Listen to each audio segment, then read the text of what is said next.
Ooh, Jack. You have 10 minutes to come to the bridge, or I'll execute one crew member for every 10 minutes that follow. Coming up, Vadick has control of the Titan, and she's threatening to execute bridge crew members to force Jack Crusher's surrender. I'm finding it difficult to maintain focus. I'm consuming you. At any moment, you will simply cease to be. Data and Lore battle for control of their body. Deanna, I have counted the days since I last saw you. Like waves in the ocean. Is this a rescue mission or a continuation of the torture? Worf comes to Riker and Deanna Troi's rescue. We can't do it now! Bridge, open the evacuation hatch now. Get off my bridge. Fucking solid. And Vadick finally gets some comeuppance. All this and more. Coming up on the Star Trek Picard edition of Energize.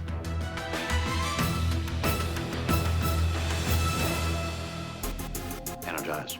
Energize.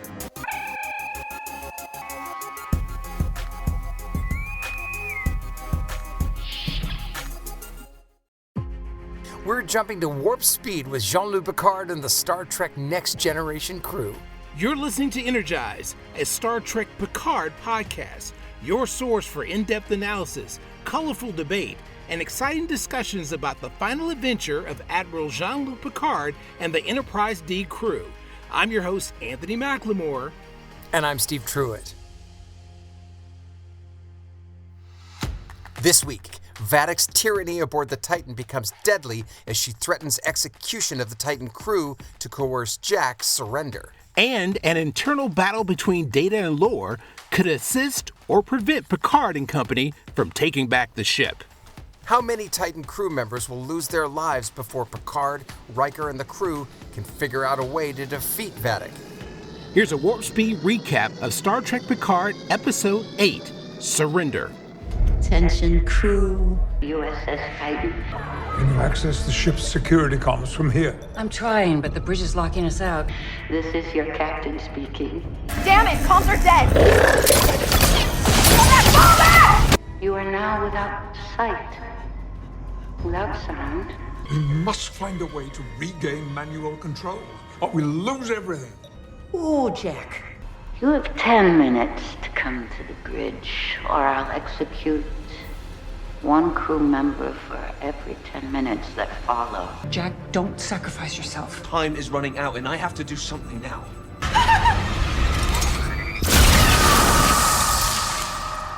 Tell them. She just executed Lieutenant Tabine. Jack, come to the bridge. If not, we'll have to repeat this little exercise again and again and again.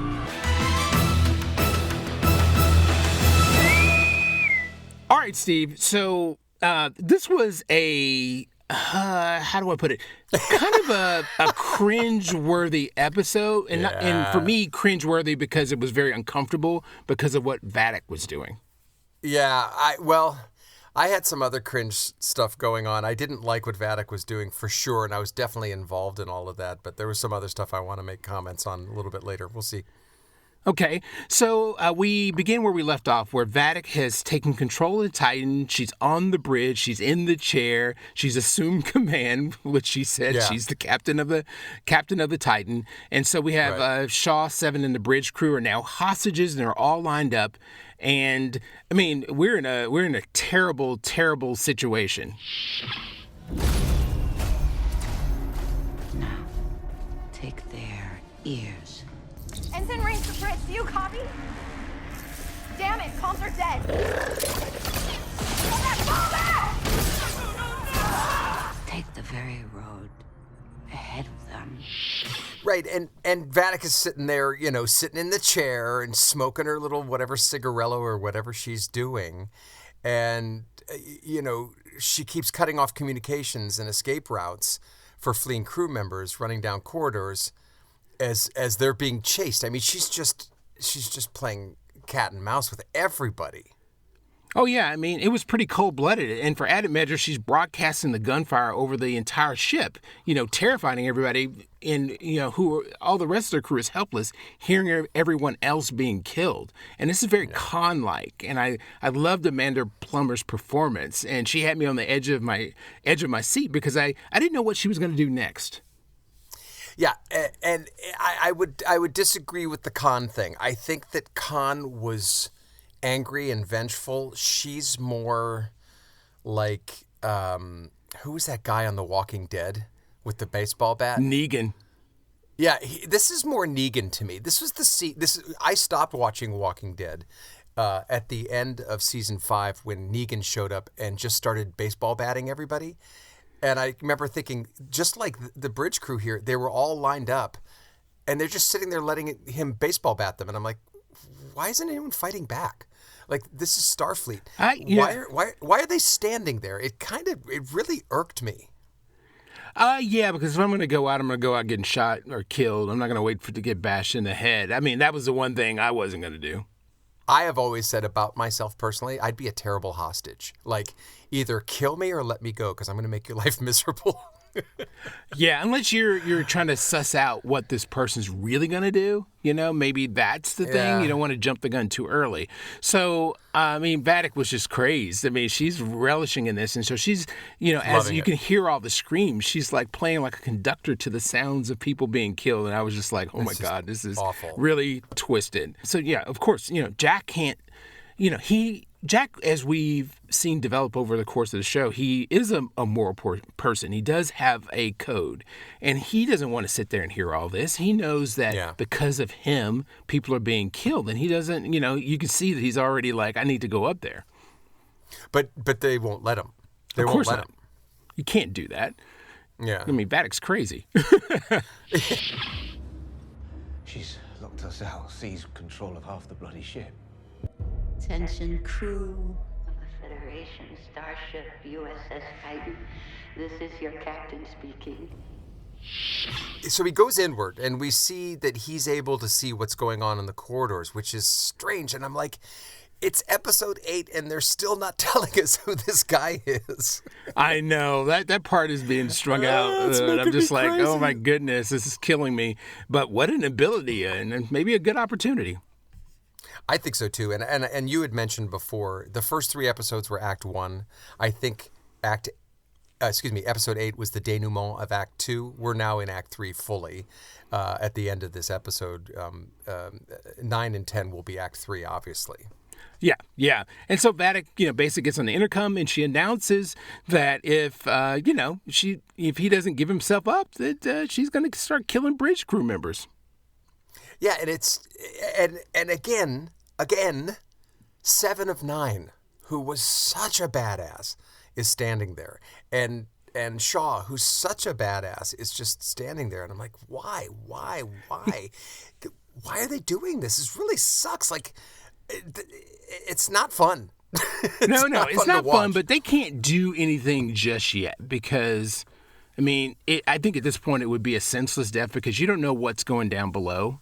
You don't know what your people are doing, so you don't want a premature death. I think you're trying to string this out as long as you can in this particular situation, which, it's not the best way, but I can see why they would play it like this because you just don't know. There's just so many unknown variables. So we go to the strike and we go to Riker and Troi. You've changed. I can feel it. In the nebula, I came face to face with bleakness. I hadn't felt that since. And they're in their little cage, and it's cute because we haven't seen them together for a couple of episodes. And Troi is being very sweet to her husband and realizes that he has changed from this experience alone. And there's a lot of history there that they discuss, and it's very loving. I I really enjoyed this because it was very endearing between the two of them because they have a whole long history across the whole entire series. And it was a lot of will they, won't they for a long time. There was a point where Troi even dated Worf. And so, which was... It was very stimulating. Which is very different. And so, I just really like this. It was very endearing, and we get into why they actually had a rift in between. And I think the biggest thing about that was the fact that it's revealed that when their son Thaddeus died, Troi used her, her gifts to kind of take away the pain. And that pissed him off because, it pissed him off. Yeah, because I think, go ahead. Because he's like, you robbed me of my experience to mourn. Yeah, right. That's the rift. Yeah, and and that's a legitimate beef. I think nobody. It's painful to. I can only imagine what it's like to lose a child, but I've lost close friends, and family. And I think part of the process is the pain and the memory. If you alleviate that, then what was your friendship and all the other things? Right. Yeah. And within this, moment, two things happen that are wonderful. Well, one happens later, but she reveals that a changeling posed as Riker. And you're immediately thinking, how did that turn out? And she's like, he was good in bed and bad at pizza. but equally as charming. And I'm like, what? But equally as charming. And I'm like, and they just kind of let that go. If that were me, I'd be like, what? I know. What? Oh, my God. It was just such a random thing. And I'm wondering, did you think the crew, or I'm not the crew, do you think Jonathan Frakes just went to them and said, let's just throw that line in there? That might have been an ad-lib, anyway. I saw a backstory on the two of them, and they did that throughout the entire series because they wanted to not really do the love story between them, but they constantly did things in their scenes to promote that. Yeah. So I think that was just one of the continuing jokes. Yeah. Between them, so it was very well executed. But I really liked what was the issue, and they finally got to that. Yeah. And so Riker says, they start talking about the distress code that he gave and whether or not they should do it. But then Riker's like, probably right now Picard is setting up a classic Picard trap, and it just reminded me of the Undiscovered Country when Spock said, "Well, if I know the captain, he's probably." And he was getting his ass kicked. Yes. Oh, Jack. Dearest, are you pleased with yourself? Forcing this chaos, this suffering upon your crew. Still you refuse me? So we go back to the Titan. We're on the bridge and more of this tense setting. But, I enjoyed this moment. So Shaw is chastising Seven for not blowing up the turbo lift when he was in it to keep Vadick from getting to the bridge. Yeah. And, and he reminds her, you're a Starfleet officer and, you had a duty to kill me, basically. Right. And it wasn't your luxury. And she's like, I don't spare lives like that. Right, which completely contradicts, is that a word? Which completely contradicts what's going on in the bridge right now. Why aren't they fighting? There's only 2 guards and Vadick, and there's 8-10 people lined up. Some people will die, but they could take over. Vadick walks by. Why don't they just grab her and choke her out? Who use her as a human shield? She is a changeling. She can just morph into a hammer or something. I don't know. Morph into a hammer. Yeah, I forgot about that. Of course, she's a changeling. That's right. Yeah. But then when Shaw calls her, Hansen, Commander Hansen, when he's chastising her, she, jabbed him with, my name is 7 of 9. I was like, damn right, straight. Damn right. Yeah. Yep. And he knows that. He's always known that. Oh, yeah. But she was asserting herself, and I just really enjoyed the arc of Jerry Ryan, Seven, and Jerry Ryan's performances. I mean, it's just she's a leader, and I just enjoyed it. You have 10 minutes to come to the bridge, or I'll execute 1 crew member for every 10 minutes that follow. Starting.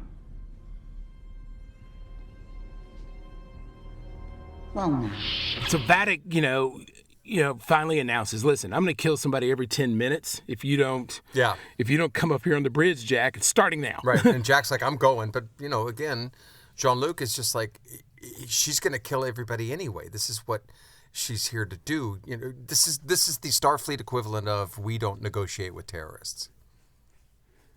Exactly. And so, Jack's in tears. Yeah. I mean, he's really bothered by this, and his acting really came through in these moments. And he reveals that he has this ability, and Sydney, LaForge, who just had the out-of-body or in-body experience, backed him. Right.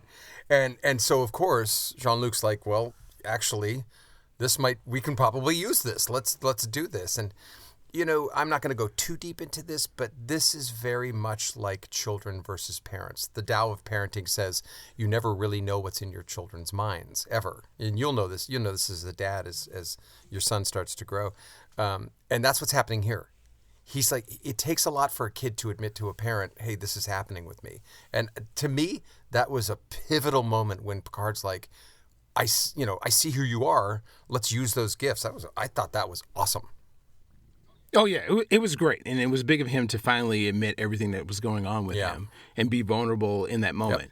So, using those gifts, so Jack gets in the head of one of the officers, and they're going to punch in Picard's override codes to give them access to the ship. I think I can retake the ship. Jack, tell me how. Vadick has the bridge. Her people are everywhere. Vadick has cut off our vision. But I can still see. I can connect to people.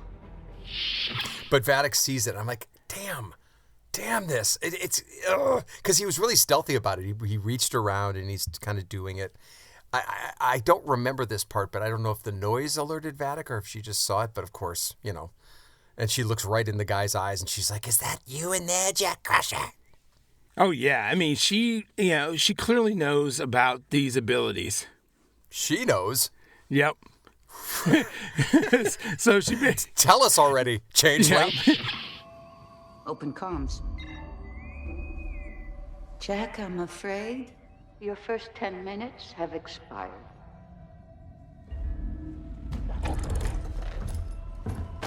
Let them go! Why did you just take me? Listen!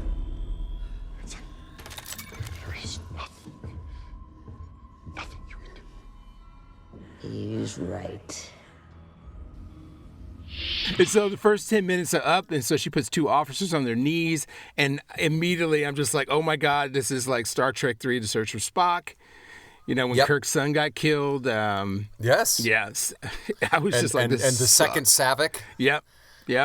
David is dead. David is dead. And again, and I'll say it again. This is like Walking Dead, right? It's just, to me, there's Negan pounding people with a baseball bat, and if I were there in reality, I'd be like, you're gonna have to kill me because I'm gonna stop this somehow. Yeah. But so what does she do?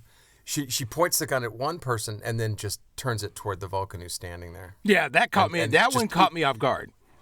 Yeah, me too. Yeah, which I think you was were well ready played for that one person to die. Yeah. Yeah, it was very well played. That was really good. It speaks to Vadick's cat-like nature. I'm just going to keep playing with you like you're a mouse. Yep, you don't know what I'm going to do. So I am unpredictable, and true to form, she did that. And so she makes 7. Tell them. Yeah. Yeah, and she's gleeful about it. She's so excited about it. So sick. Yeah. Sick. Yeah, and you're right. I think Amanda Plummer just plays this brilliantly. And one of the things that frustrates me is that sci-fi rarely gets acknowledged at the Emmys or something like that. And she deserves an Emmy. Oh, yeah, 100%. You know what I mean? 100%, because that performance is just too damn good. They're going to have to cut a clips reel and send it to the Academy. And I'm a part of the Academy now, so... Ooh, yes. That's exciting. And so as an Emmy winner, I'm now in the fold, so I will vote. That's right, you're an Emmy winner. I forgot about that. Congratulations. Yeah, thank you, sir. Thank you, sir. Where is your Emmy? It's sitting under the TV on the mantle. You know what? Tom Hanks has one of his Oscars in his guest bathroom bathroom. So for all the guests that use the bathroom, they can pretend to be giving an Oscar speech when they're going to the bathroom. Oh, Just that FYI. that is hilarious. Kestra will have lost everyone. You're not giving up again, are you? You left the second Jean-Luc called and put half a galaxy between us. I know you were angry at what I did when Thad died, but you gave up. I didn't give up. I was numb. You know why? Because our son died, Deanna, and I needed to feel the grief. So we go back to the strike, and there's more, deep moving conversation with Troi, and then one of Vadick's men comes in there, and Riker's like, "Don't touch her," and then all of a sudden there's a knife Boom. to the chest. Dun, dun, dun, dun, dun, dun. That Jerry Goldsmith music, it's all over this, and I haven't talked about it a lot this season, but the music, every time there's a Worf scene, it's the Jerry Goldsmith Klingon music. Every time there's a 7 of 9 scene that reflects the past, it's the Voyager music. And I love that. I love it so much as a fan, and a fan of music scores. So there it was. And as soon as I heard it, I knew it was Worf. Oh, and yeah. It's that. It wasn't a batleth, was it? It was just a sword. No. It was his battle because you put it back in the his holster battle, on his back. Yeah. Oh, okay. Yeah. No. It was brilliant. I love the music score on this whole show. Has just been great, and I think it's perfect. I mean, they're running on all cylinders, and they've just done a great job because the music also makes you feel, and so they didn't overlook that by just jacking every scene with other music. Yeah, and they did it on purpose. They brought in a guy named Stephen Barton, who I don't know why they didn't have Jeff Russo do it. He's been doing, Discovery, and he did the first 2 seasons of Picard. But they said, we really want to focus on legacy tunes, and that's what Barton's doing. He's just weaving it through. Yeah, great job. One's personal space is a right. Oh. Deanna, I have counted the days since I last saw you. Like waves in the ocean, constant and unending. I have thought of your empathic gifts often during my self-evaluation. Well, that's wonderful. Inappropriate. The work that I've done on myself, the level of sensitivity that I have achieved, has been in more ways than one. Is this a rescue mission or a continuation of the torture? Riker and Troi are excited to see Worf. And Worf, the writing with Worf has just been so great. And so he just goes on this, I've counted the days since I've last saw you. And I was like, oh my God, this is awkward. Yeah. Where are you going with this? And she's just like, and her eyes are darting back and forth. And she's like, okay. And by the way, since they've been in this little prison, we found out that Diana had sex with a changeling. And we bring back the Worf relationship. And it's just like, what the hell? They really put in some great humor here. And it's so appreciated. Yeah, Riker, like, is this a rescue or a torture? Yeah, right. But he handled it well. Yeah, and I like that they did a tip of the hat to the past relationship between the two of them. That was a good Well, that was a big tip. deal. I mean, in the last episode of the TV series, All Good Things, she was with Worf at some point. It opens up with her, being with Worf. And then when they go to the future, she's dead. And Worf and Riker didn't speak because of it. So, there's a lot of history there. And then when they hug Worf, he's like, space is a right. Personal space is a right. They've done so well by him this season. He's been wonderful. Every line out of his mouth is so funny because he's always been this Klingon, and now he's just like, I am practicing meditation. And I was like, it's beautiful.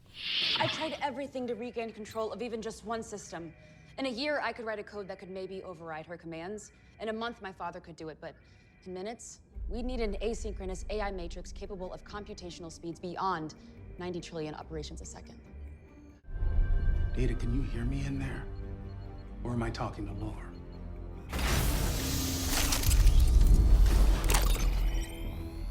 6 years ago, you brought a gift to my anniversary dinner on Rigel. A Chateau Picard Bordeaux, which you said was too dry because your taste in wine is pedestrian at best.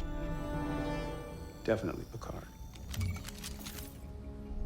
So we get back to the ship, and the bottom line is the only person that can override the code is going to be Data. who can do the computations and figure out a code fast enough to get it done. Picard and Beverly and Jack, make this decision, so they have to go to where Geordi is. Right. And so they come there, they rush in where Geordi is. They all have phasers aimed at each other. Yes. And they have to give a signal to let each other know they're not a changeling. So they make this reference to Geordi's anniversary. Geordi's like, 6 years ago, I was at a party and I drank a wine. Which one was it? And Picard's like, he's like, basically, it was another swipe at Chateau. Yeah, Chateau Picard. It was a vintage Merlot, which you.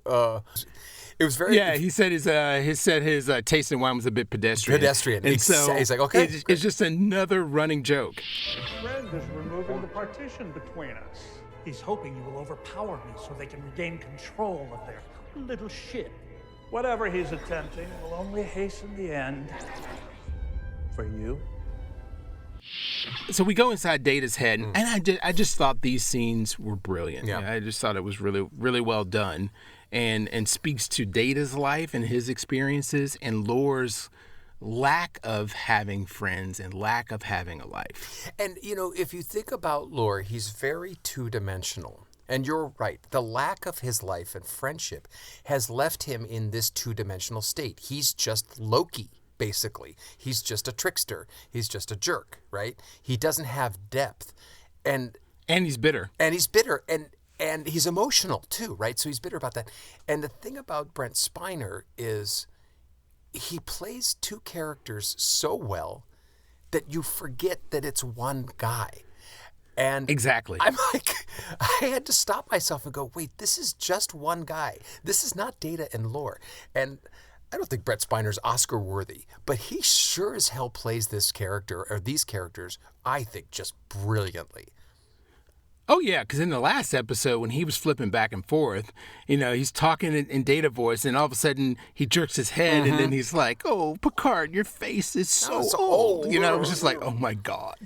That was awesome. The only thing that confuses me, and I mean, I know why. Brent Spiner's in his 70s now. I think he's 72 years old.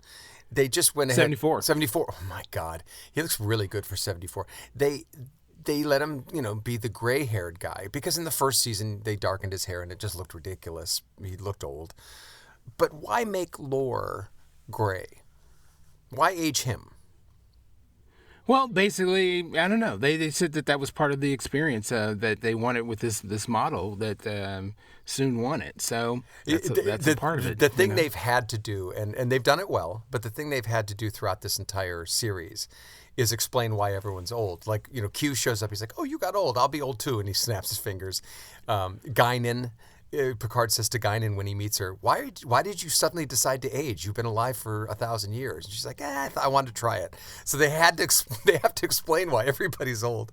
And that's fair. Anyway, I just wanted to comment on that. I don't mind. I don't mind their excuse for you have to Data do it. this There's way. no choice. There's no choice. You have to, or it looks stupid. Yeah. But it gives them the flexibility because what he's about to become makes complete sense. Absolutely. And so I just love what's going on. Reminiscing, are we? Scanning through your meaningless memorabilia? In my mind, you would find mightier things. Lore's taking all of Data's trinkets, or AKA his memories, significant memories of things that mean things to him. And what we're Lore's thinking, like, this is meaningless. Yeah, and what Go we're ahead. thinking is Data's saying goodbye. Like, okay, if you're going to kill me, which you're doing, just take my stuff. And at first I'm thinking, what is he doing? He's giving up. But that's not exactly what happened. I thought he was too. And I was like, come on, dude. Yeah. I mean, Data, you're nice, you're genuine. Yeah. This pacifist thing. You can't be. It's great to be honorable. It's great to be. We've had this conversation before. Yes. It's great to be honorable. It's great to be above it all. But that means nothing if you're dead. Yeah. Right. Yep. At the end of the day, you need survival. Yeah. Just like Laura said, it's about survivor, pal. Yeah.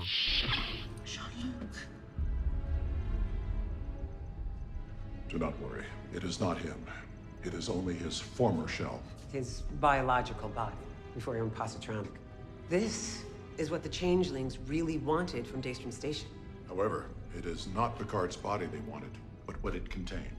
They removed portions of his parietal lobe sections that were infected with the aromatic syndrome. You know, we go back to the Shrike, and Worf, Riker, and Rafi and company, they come across, you know, Picard's body, and we realize that they have taken part of Picard's parietal lobe. This is a very weird moment for me because I was surprised that Picard's body was preserved in the first place, but it makes sense for the story. And there it is, the actual Jean-Luc Picard, the man that we all knew. You almost forget because this second version is the robot version or the android version, which again I've never forgiven the writers for. But okay, but there it is, and it was just kind of weird. It's like, oh God, there he is. And he's perfectly preserved. But yeah, they've taken, you know, at first I thought, oh, they're going to take that memory chip, you know, that all Borg have, right? Because I still think this is a Borg thing. But no, they removed the part of his brain that had the aromatic syndrome. Yeah, I'm thinking that something happened maybe when he was captured by the Kardashians and the Three Lights. Maybe something happened that we don't know about. Really? Interesting. Yep. The Four Lights. 4 lights. There are 4 lights. Lights. I love that. You know, because remember he was there for a while, and asshole Angelico was in charge of the ship. Yeah, maybe. And I mean Captain Jellicoe, and you know, maybe it's tied back to something. Because remember the Kardashians were working. They were part of the Dominion thing. Yeah. Yeah, exactly. So maybe wouldn't that that's be the amazing? tie. You know what? If that's the key, dude, you're a genius because that makes really good sense. Because, yes, no, he did put something in his body. He put something in his body to torture him, remember? When you pressed a button, it's... Yeah, okay. Wow, you're incredible. Yeah, I hope so that's right. I think that may be the thing more than the Borg. Because everybody's... I think because they've done a really great job of all these wonderful misdirects. Yeah. And so everybody's going in Borg direction, and it's got to be something else. Okay. It's just too easy to say Borg. Okay, fair enough. I was sure you declined my invitation. No, my mother taught me better manners than that. I even bought you a gift. Unknown device detected.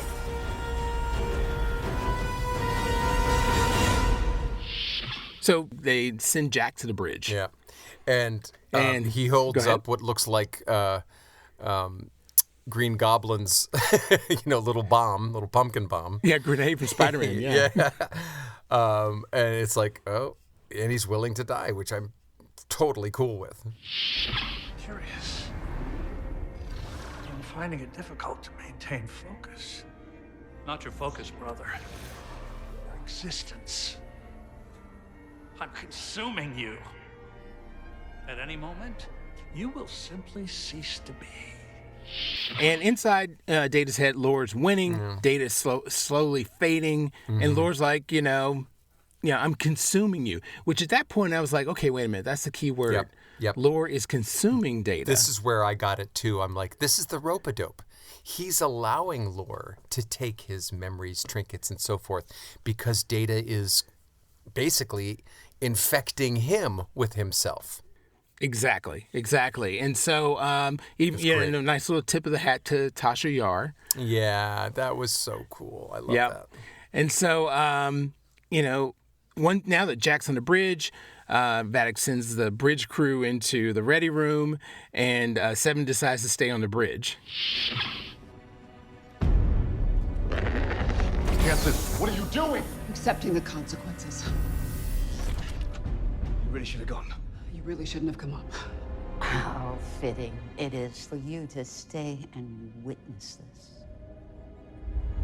Vadick, I'm here. Come on. Here's what we're seeing with 7 of 9. I think at the end of this season and series, we're not done with her. I think she becomes the captain of something. Maybe the Titan. Maybe the Enterprise F. I don't know. But she's not done. And I think she's going to show up in the Starfleet Academy show, and I think there might be another spinoff. She's not done. Well, she won't be in Academy because Academy's in the 32nd century. It's in the Discovery Land. Oh, it's with Tilly's Academy? I don't know if it's Tilly's Academy, but it's in that time period. But I didn't know that. Yeah, the I word on the street right now is, and everybody's been hinting at it, it's all about Paramount pulling the trigger, Star Trek Legacy, because everybody's been dropping the word. And there's a hashtag campaign on Twitter. Yeah, well, I think there should be a legacy. Oh, yeah. I think it's going to happen. It would be just like Strange New Worlds. Everybody demanded it and wanted it, and Paramount did it. So I think that's next up. They should call it Star Trek: The Next Generation's Next Generation. I think I'll stick with Legacy, Star Trek Legacy. That makes sense. Yeah. And that allows that allows them to have new adventures while still having pop-ins from our favorite characters across the Voyager and DS9 and all that. And that's a great way of continuing. Well, seeing as you know so much about them, why don't you indulge me? Tell me, flatter me, what are they? Ooh, Jack Crusher. What's it like? Roaming from planet to planet, species to species, but never able to outrun that all constant shadow. So Vadick reveals that she wants his gifts and proceeds to explain his gifts and what he sees, and she mentions the red door. So I'm just like, it's getting, I need answers now because I can't handle it anymore.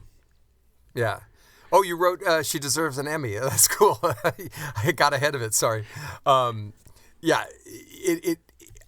It's making me nuts. And I think 2 episodes ago I was starting to get a little ticked off, but now I'm like, wow, you really have strung me along, and now it's almost like worth the ride because I really want to know what's going on.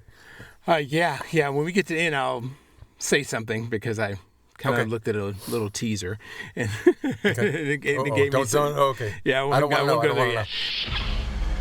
Data's primary functions are beginning to shut down. Lore's writing his own code. We're about to lose Data forever.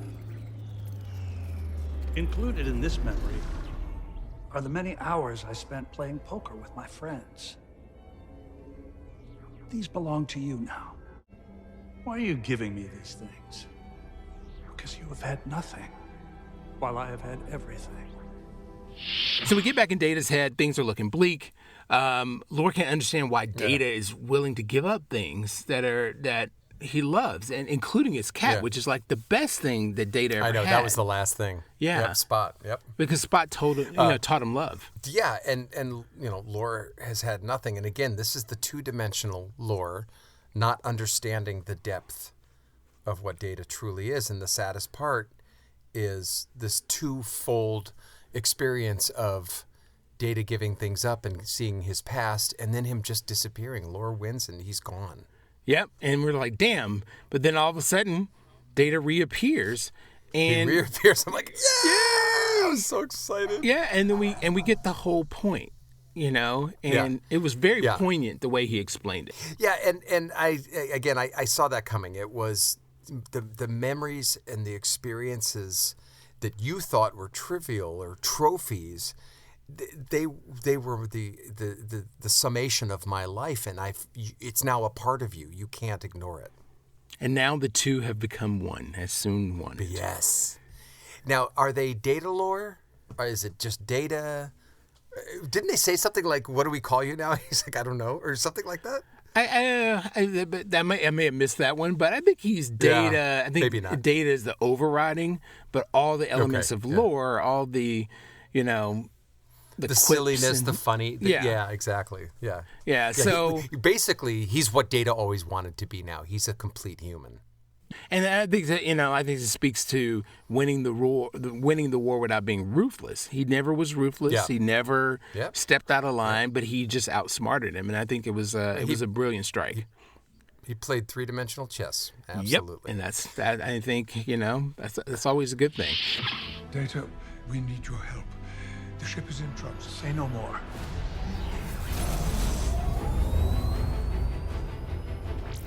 Accessing ship systems. Shuttlecraft Emerson to Titan. Do you read? He did it. We've got comms back. Shuttle, it's LaForge. We read you. Ensign, what's going on over there? Vadick took control of the ship, but we're taking it back, and we need you. So Data, comes back, and everybody's happy, and he dives into the computer, gives them control, and boom! Now the plan, goes into effect. Jack does not have a grenade. He has a it's not a grenade. It's this force field that just surrounds him. So he activates that. Yep, protecting he and Seven. Yeah, and Riker, is allowed to board because Data, unlocks the ship and says something very sarcastic when he does it. And then, Rafi's down there kicking ass with all the soldiers, and she's just fighting like a badass. It was a lot of good, energy going on right at the same time. It was exciting. We can't do it now! Bridge, open the evacuation hatch now! Get off my bridge. Fucking solid.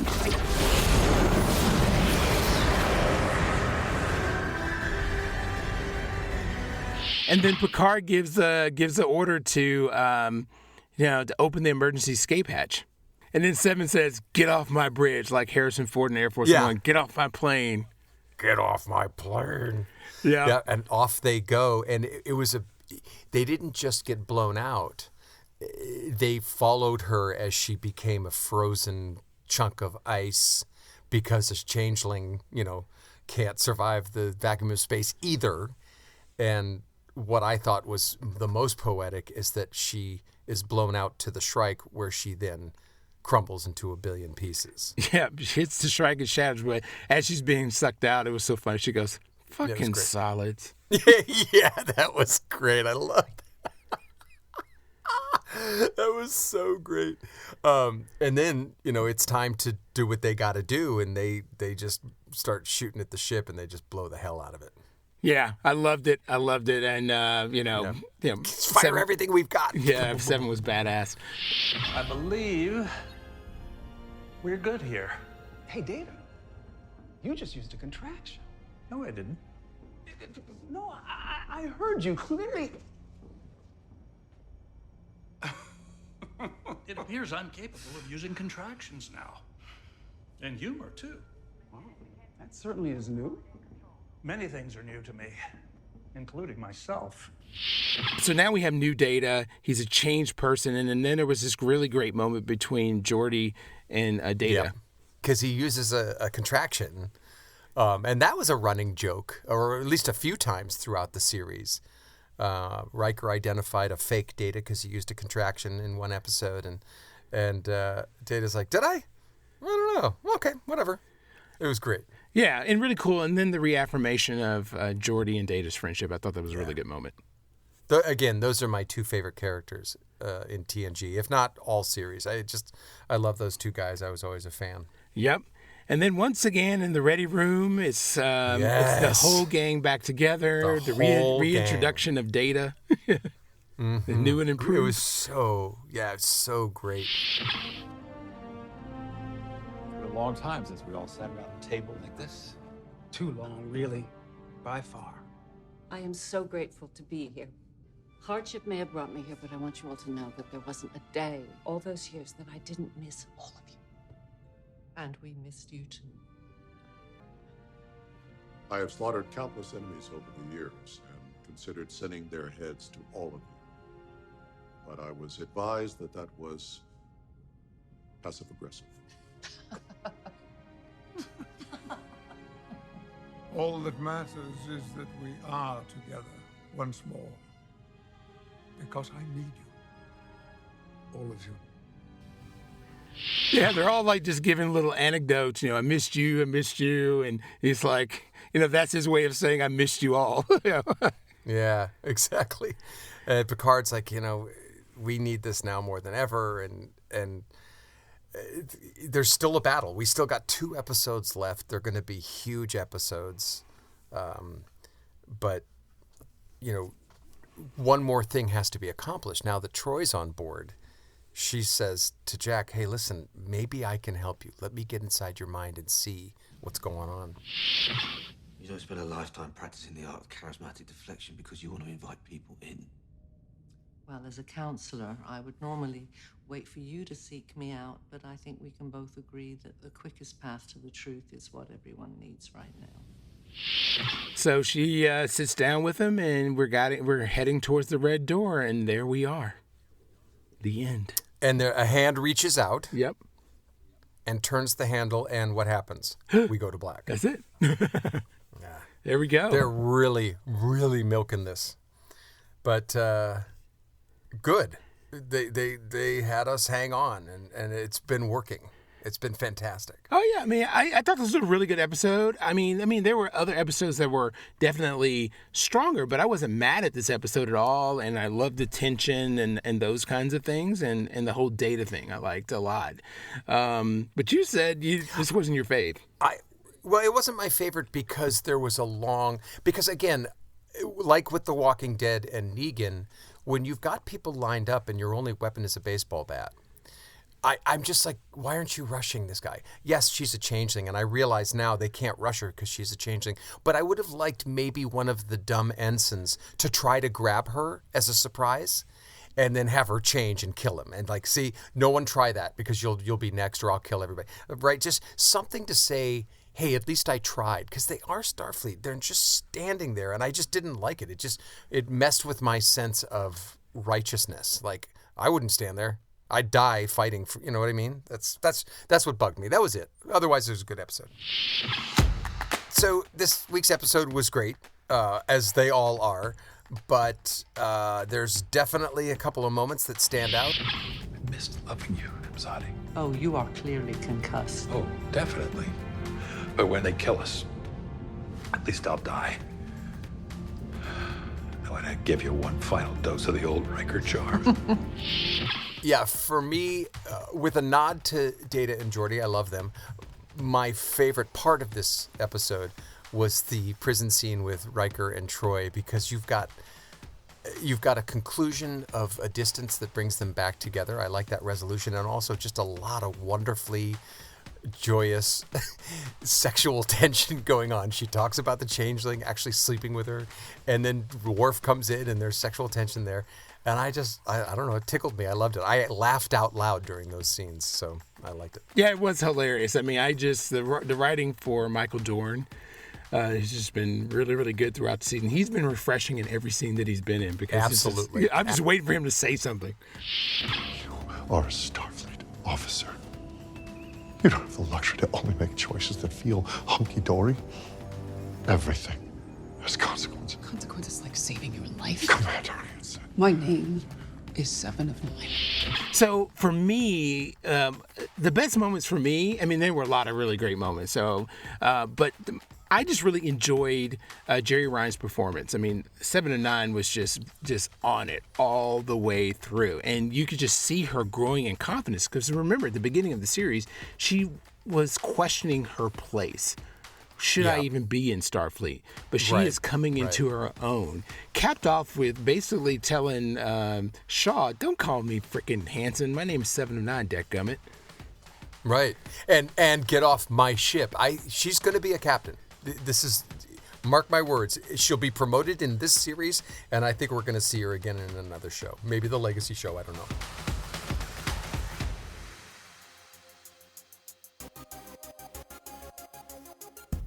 That concludes this episode of Energize, the Star Trek Picard edition. For more, please go to our website, www.energizepodcasts.com, and please go to Amazon and download a free copy of my new book, The Mindset Chronicles, Book 1, The Deletion. Just search Steve Truitt or Mindset.